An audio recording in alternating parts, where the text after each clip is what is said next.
आप देखो घटनाक्रम देखो, आप स्टोरी को कनेक्ट करो। एपेस्टीन फाइल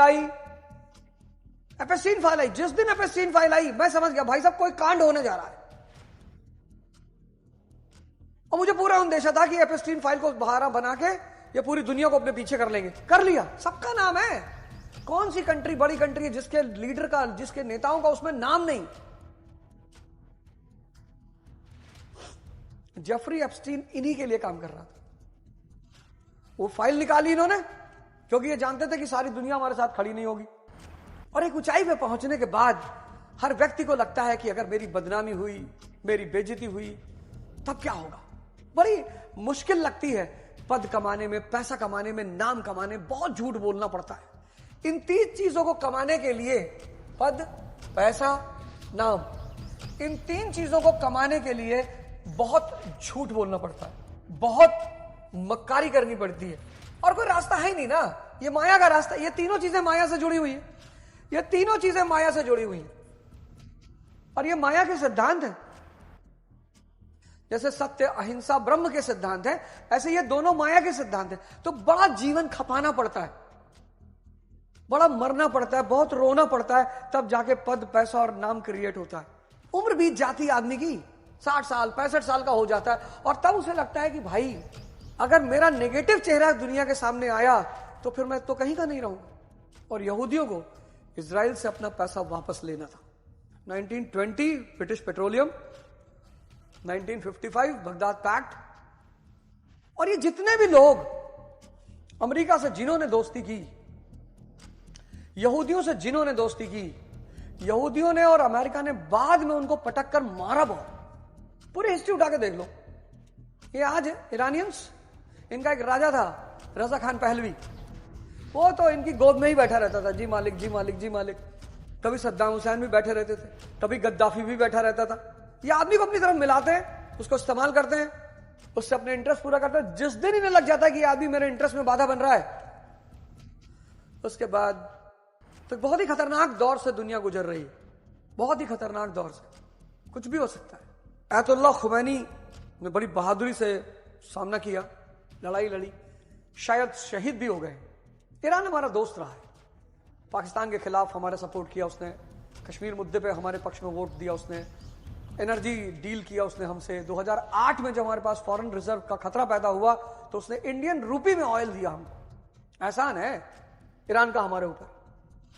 लेकिन कुछ हो नहीं सकता। एपेस्टीन, कुछ सबको पता है गलत हो रहा है। एपेस्टीन का जिन्न सबके ऊपर सवार है।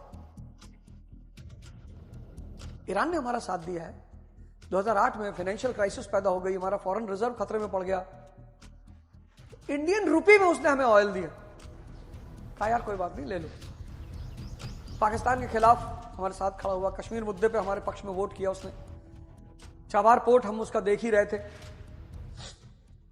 एनर्जी एग्रीमेंट हमारा है ही है उसके साथ। तो इस देश को, इस दुनिया को बहुत बड़े खतरे में ढकेल दिया गया है। दुनिया का 20% ऑयल गल्फ ऑफ हॉर्मुज से निकलता है। अगर ईरान ने उसको बंद कर दिया, ध्यान देना मेरी बात, दुनिया का 20% ऑयल गल्फ ऑफ हॉर्मुज से निकलता है। अगर ईरान ने उसको बंद कर दिया तो आप समझ लेना कि भारत में पेट्रोल मिलेगा 5,000 रुपए लीटर। और अगर पेट्रोल और डीजल हुआ 5,000 रुपए लीटर, तो आप सोचो गेहूं, आटा, चावल, इनकी कीमतें कहां पहुंच जाएंगी। और अगर ऐसा हुआ, मैंने एक ट्वीट किया था आज से 6 दिन पहले, उसमें बहुत सारे लोग आए, बड़े चिल्लाए, अबे तू भविष्यवक्ता बन गया है और तू अब ये करने लगा फलाना। खैर यार, 1 अरब 50 करोड़ के देश में मैं बार बार ये बात कहता हूं, अगर 1 लाख लोग भी आपका विरोध नहीं करते तो आप मुर्दा हैं।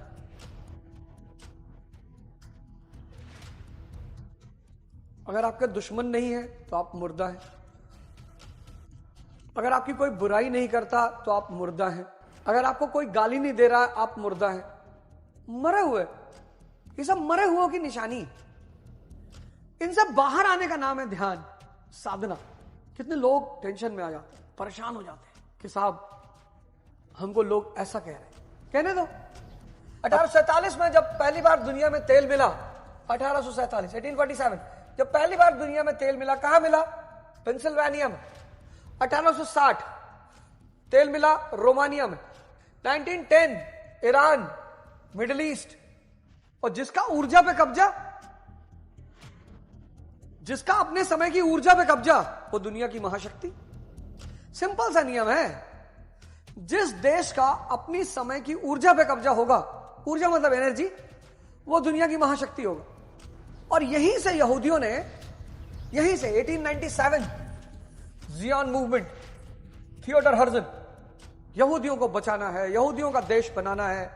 और 1917 में ब्रिटेन ने मान लिया, पहले वर्ल्ड वॉर के समय, बेल्फोर डिक्लेरेशन, आर्थर बेल्फोर विदेश मंत्री है ब्रिटेन का, मान लिया कि ठीक है यहूदियों का देश होना चाहिए। और फिर इसी बैकग्राउंड में 1948 में इजराइल बनाया। किसने बनाया? यूनाइटेड स्टेट्स ऑफ अमेरिका ने। क्यों? जिससे कि ये मिडिल ईस्ट का जो तेल का खजाना है, इस खजाने पर कब्जा किया जा सके। 1945 कोल्ड वॉर की शुरुआत, यूएसएसआर और यूएस। वर्ल्ड हिस्ट्री में मैं एक टॉपिक पढ़ाता हूं, ईस्टर्न क्वेश्चन। ईस्टर्न क्वेश्चन का हिस्सा है। अमेरिका ने क्रिएट किया इसको, क्योंकि इस तेल के खजानों पे उसको बैठना था, उसको एक अड्डा चाहिए था। उसने दो देश क्रिएट किए, एक 1947 में पाकिस्तान, एक 1948 में इजराइल। पाकिस्तान किसका? मुसलमानों का मुल्क, मुसलमानों का पूरा ब्रह्मांड है। एक छोटा टुकड़ा लेके क्या करेंगे? अमेरिका ने क्रिएट कराया। और 1948 में इजराइल, यहूदियों का मुल्क। और फिर पूरे अरब वर्ल्ड को बांट दिया। और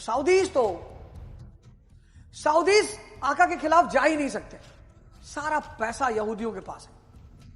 आज वो फाइनेंस पैसा रोक दें, ये शेख खत्म हो जाएंगे। लेकिन ईरान, ये तो होना ही था।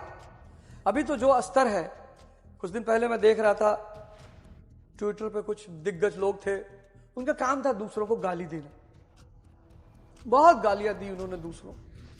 2014 के बाद से तो एक लॉबी क्रिएट की गई राइट विंग की, और एक आईटी सेल उनका क्रिएट किया गया, जिसका एक ही उद्देश्य होता था कि जो भी एक साउथ के एमपी, वो भाषण दे रहे थे, मैं सुन रहा था, लेकिन उनकी उम्र कम है तो उनको बहुत ज्यादा सीरियसली नहीं लिया जा सकता। कह रहे थे जो मोदी के साथ नहीं है वो देश का दुश्मन है। भाई मेरे अरस्तु के चच्चा, डेमोक्रेसी में दो चीजें होती हैं, दो, एक सरकार, एक विपक्ष। विपक्ष चूड़ी बना के गाना नहीं गाता, मेरे हाथों में 9 चूड़ियां, जरा देखो मोदी जी थोड़ी सी है मजबूरियां। इसके लिए विपक्ष नहीं होता चाचा, पढ़ लो थोड़ा सा। विपक्ष का काम है सरकार की आलोचना करना, और अगर सरकार को आलोचना से डर लगता है तो सरकार विपक्ष में बैठे। सरकार वो काम करे जो वो अच्छा कर लेती है। सब बीजेपी अच्छा आलोचना कर लेती है, सड़क पे उतर आती है, आप प्याज की माला पहन लेती है, और क्या कहते हैं वो सिलेंडर पटक लेती है। बीजेपी विपक्ष के रूप में बड़ी शानदार पार्टी, बहुत शानदार, मतलब उसकी जितनी तारीफ की जाए कम है। सरकार में आके थोड़ा सा, उनके पास भी अच्छे अच्छे लीडर्स हैं, ऐसा नहीं है कि नहीं है, हैं उनके पास भी। अच्छा रूल किया उन्होंने। वाजपेयी जी का टेन्योर बड़ा प्यारा रहा, और एक से एक उनके अपने कैबिनेट मिनिस्टर से बढ़िया बढ़िया, अब देख के लगता था उन लोगों को पॉजिटिविटी आती थी। देख, जसवंत सिंह, यशवंत सिन्हा और सुषमा स्वराज, ऐसे ऐसे नेता थे, मोहन पारिकर, और मतलब शानदार शानदार नेता उनके पास, प्रमोद महाजन। ऐसा नहीं था कि नेता उनके पास नहीं थे, लेकिन जिस पार्टी को आलोचना से डर लगता है, उस पार्टी को विपक्ष में बैठना चाहिए। आप वो काम करो ना जो आपको अच्छा लगता है। तो 2014 से कुछ बड़े विद्वान लोग आ गए थे ट्विटर पे, और साहब जो गाली देते थे, जो भाई साहब रोस्ट करते थे किसी को, और ऐसे ऐसे शब्दों का इस्तेमाल करते थे कि मजा आ जाए गाली सुन के। उन सब ने एक दूसरे की मां बहन कट डाली, सब ने। यही होता समय। हालांकि किसी को मां बहन की गाली नहीं देनी चाहिए। गाली बहुत मन कर रहा तो दे दो, कोई बात नहीं है, लेकिन नहीं देनी चाहिए। मेरा ऐसा मानना है कि नहीं देनी चाहिए, नहीं कहना चाहिए। हम सबकी मां एक ही है, हम सब भारत देश में पैदा हुए, वंदे मातरम कहते हैं हम, तो वैसे गाली दे लो, पर नहीं करना चाहिए। तो दुनिया एक बहुत बड़े संकट में फंस चुकी है, बहुत बड़े। आप इसका मजा मत लीजिए, थोड़ा सा होशियार हो जाइए, जागरूक हो जाइए, थोड़ा सा जाग जाइए। कुछ अनाज घर पे रख लीजिए, कुछ अपनी व्यवस्था एक इमरजेंसी की कर लीजिए, क्योंकि बहुत काले बादल मंडरा रहे हैं। ईरान का इतिहास बड़ा प्यारा है, बहुत प्यारा। एक तो उनकी ज्योग्राफिकल टेरेन बहुत अच्छी, एक बार वो दुश्मन को नीचे फंसा ले जाएं, एक बार। उनका सबसे बड़ा योद्धा उनका टेरेन है, टेरेन। वो जानते हैं बेटा नीचे आ जाओगे तो वापस नहीं जाने देंगे। और यार किसी की संपत्ति को भी लूटोगे ना तो उसको दुख तो होगा ही। भाई ईरान को न्यूक्लियर बॉम्ब नहीं बनाने दोगे, क्यों नहीं बनाने दो? इसीलिए ना कि तुम उसकी संपत्ति को लूट सको। भाई समृद्धि वाला आदमी अगर ताकतवर हो जाएगा तो आप उसकी संपत्ति को नहीं लूट पाओगे। ये जो न्यूक्लियर प्रोलिफरेशन ट्रीटी और ये सब आया कि न्यूक्लियर एनर्जी का विस्तार, उसका मेन उद्देश्य क्या था? ये वेस्टर्न पावर्स चाहती थी कि 2, 4, 5 लोगों के पास न्यूक्लियर बॉम्ब रहे बस, जिससे हम पूरी दुनिया को एक्सप्लॉइट कर सकें, लूट सकें, डर दिखा सकें। आज भारत पर हमला करने से पहले कौन सोचेगा ना, इंदिरा गांधी का उसमें बहुत बड़ा रोल है, अटल बिहारी वाजपेयी का उसमें बहुत बड़ा रोल है, एपीजे कलाम का उसमें बहुत बड़ा रोल है। ये वो लोग हैं जिन्होंने भारत को न्यूक्लियर पावर बनाया। मतलब सलाम है जवाहरलाल नेहरू को। 1950 भारत के पास खाने को नहीं है, खाने को। तुम में से बहुत सारे लोग उस व्यक्ति को गाली देते हो, तुम्हारा दोष नहीं है दोस्त, तुम्हारा दोष नहीं है। तुम पढ़े ही नहीं, तुम तो सुने। इस देश में एक वो है ग्रुप है, उसको चारण बोलते। चारण मतलब आज भी है, हमेशा से ये ग्रुप रहा है चारण। ये वो गैंग है जो किसी की भी कहानी को बहुत बढ़ा चढ़ा के कि भैया फलाने गरे गए ना सांसद जी के यहां, और मोदी जी का फोन आएगा वही समय, और स्पीकर पर बात होती रही, और मोदी जी भैया भैया कहा रहे, भैया ऐसा, अरे भैया बिल्कुल, अरे भैया।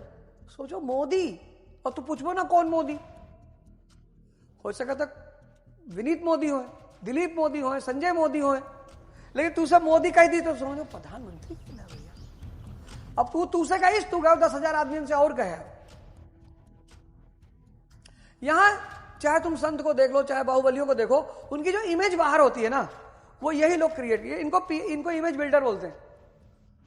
भैया आदमी का जो है ना मगरमच्छ का खवाई देता रहा, देखे हुए नहीं? हाँ अरे भैया देखे नहीं, गुड्डू चाचा बतावत रहे। इस तरह की गैंग है ये, इसका काम है इमेज बिल्डिंग का। और सनी देओल की कोई फिल्म थी ना जिसमें कहता है भूदेव जी है और यहाँ के राजा है, माई बाप है, भगवान है, तो सनी देओल कहता नहीं है अब कुत्ते बताएंगे कि शहर का मालिक कौन है। तो मूवी जो तुमने देखी, ऐसे हर संत, हर बड़े आदमी के पास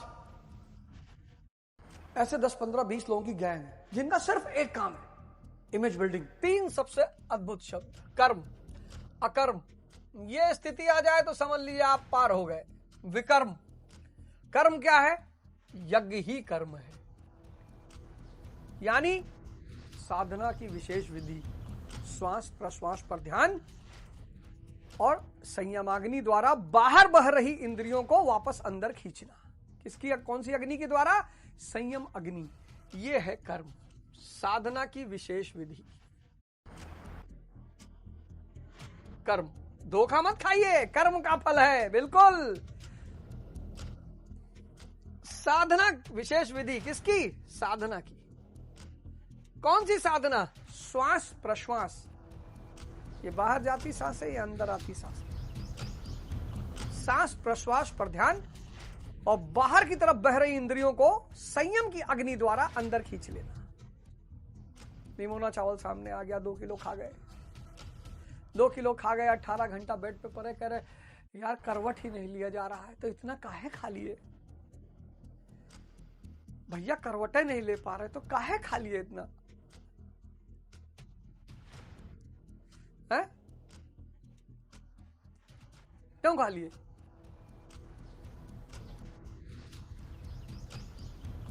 तो जैसे ही निमोना, अब निमोना चावल एक ऐसी चीज है जो कोई भी खा ले 5 किलो, हम ही किसी जमाने में 2-2, 3-3 किलो खा जाते थे।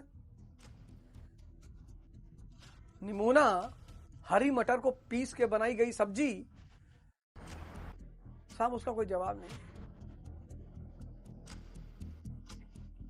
लेकिन पता ही नहीं था।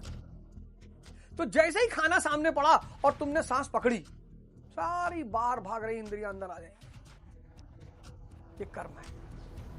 इसीलिए लोग कहते हैं भैया हम कर्म कर रहे हैं, फल नहीं मिल रहा है, क्योंकि तुमको कर्म का मतलब ही नहीं पता। तुम खाना बनाने को कर्म समझ रहे हो, वो क्रिया है। तुम खेलने को कर्म समझ रहे हो, वो क्रिया है। तुम पढ़ने को कर्म समझ रहे हो, क्रिया है। यह है कर्म। आज जो कर्म शब्द को समझ गया, सर आप हमको धन्यवाद दिल से जरूर बोलोगे।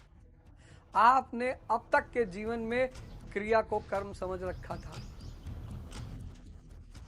आप कर्म जानते ही नहीं थे। कांड आप कर नहीं पा रहे हो। कांड क्या है? रहमान डकैत कांड है। ये जो बाहुबलियों का राज चारों तरफ देख रहे हो, कांड कर रहे हैं। कर्म उन्हें पता नहीं, कांड कर रहे हैं, तो कांड से ही नाम हो रहा है। ये कर्म है। अकर्म, अब अकर्म क्या है? ये बड़ी प्यारी बात भाई साहब।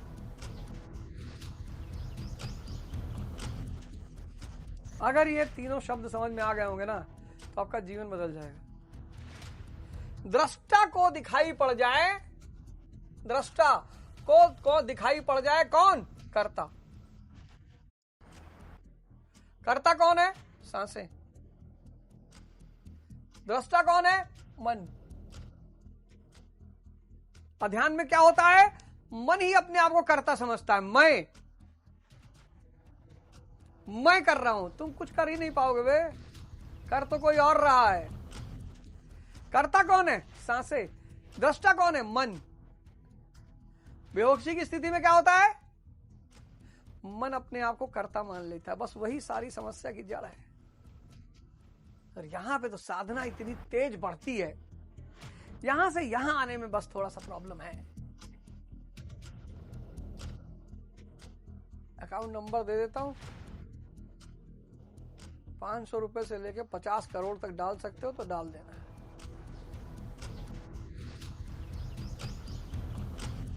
एक मूवी बनाने जा रहा हूं इसी पे। अगर मजा आया हो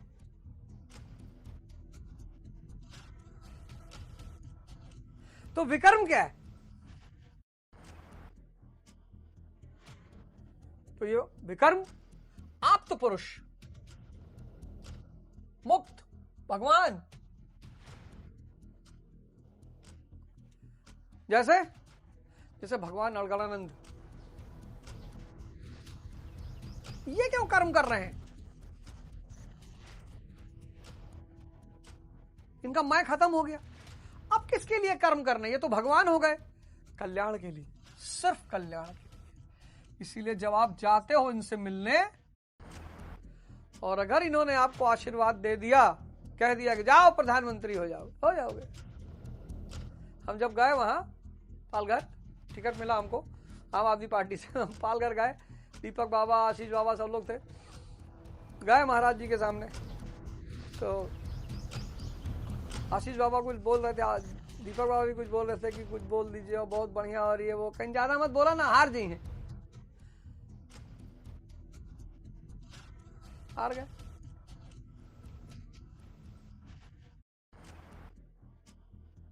सिर्फ कल्याण। मैं बचा ही नहीं।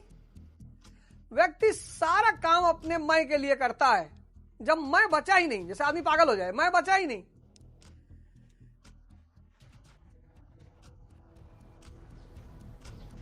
भाई एक बार जो है गोरबाचोव किसी पागल खाने के दौरे पे गए, पागल खाने के अंदर पहुंचे तो उन्हें कुछ बाहर काम याद आया तो उन्होंने फोन किया पागल खाने से अपने पीएस को, कहा मैं रूस का राष्ट्रपति बोल रहा हूं। उसने कहा अच्छा, रख फोन। पागल का मैं कहां होता है? दो लोगों के पास मैं नहीं होता, एक पागल के पास, एक भगवान के पास। आपको कभी कभी लगता होगा कि अवध ओझा भगवान अलगानंद उनका मैं नहीं बचा। जिसका मैं नहीं बचा वही भगवान है। भगवान कौन? जो सिर्फ कल्याण के लिए कर्म कर रहा है। देश है वीर जवानों का, अलबेलों का, मस्तानों का, इस देश का यारों क्या कहना। जय हिंद।